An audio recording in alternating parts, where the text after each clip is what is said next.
ముందుగా తాటిపళ్ళ గుజ్జుని ఇలా సిద్ధం చేసుకోండి. పల్పు చాలా చక్కగా మెత్తగా భలే వస్తది. మామిడి పండు గుజ్జులాగా. అలాగే మనం ప్యాన్‌లో కొంచెం నెయ్యేసుకోండి. నెయ్యేసుకున్న తర్వాత ఈ ఉప్మా రవ్వ లేదా బొంబాయి రవ్వ అంటాం గదా! ఆ రవ్వని మీకు ఎంత కావాలో అంత. నేనైతే ఇక్కడ 2 కప్పులు తీసుకున్నాను. దీని కొలతలు చెప్తా. మీకు ఒక కప్పు కొలతలు కూడా నేను వివరంగా చెప్తా. ఇది మీడియం సెగ మీద పెట్టి ఫ్లేమ్ మీడియం సెగ మీద పెట్టుకోండి. మాడిపోకుండా చక్కగా దోరగా వేయించుకోండి. మంచి సువాసన వస్తది. దాన్ని బట్టి మన ఈ రెసిపీ కూడా మంచి టేస్టీగా వస్తదనమాట. ఇలా వేయించి రవ్వని పక్కన పెట్టుకోండి. అది కొంచెం చల్లారిపోతా ఉంటది. ఈలోగా మనం ఈ తాటిపండు పల్పుని సిద్ధం చేసుకొని ఉంచుకున్నాం కదా! ఏ కప్పుతోటైతే రవ్వ తీసుకున్నామో అదే కప్పుతోటి మనం తాటిపండు పల్ప్ తీసుకోవాలి. ఈ గుజ్జు కూడా సేమ్ అనమాట. 1 కప్పు అయితే 1 రవ్వ అయితే 1 గుజ్జు తీసుకోండి.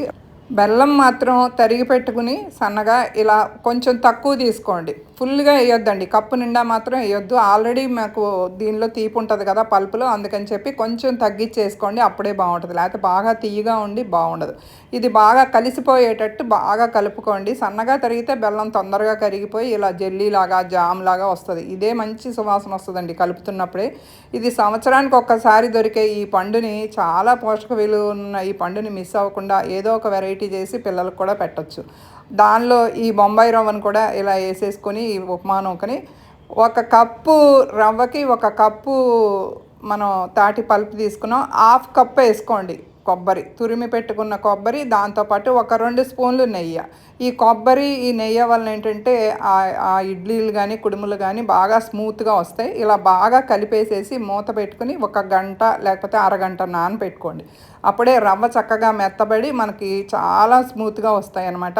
అదే మీరు బియ్యం రవ్వ వేసుకుంటే మాత్రం ఇంకా కొంచెం ఎక్కువసేపు నానబెట్టుకోండి. కొంచెం గట్టిగా వస్తాయి. బియ్యం రవ్వ కూడా ఇలాగే ఉంటుంది కానీ కొంచెం దీని మీద గట్టిగా వస్తాయి. ఇవైతే చాలా స్మూత్గా నోట్లో వేసుకుంటే తినేసిన వెంటనే తినేసేస్తాం అనమాట. అంత ఈజీగా తినేయొచ్చు. పిల్లలకు కూడా నచ్చుతుంది.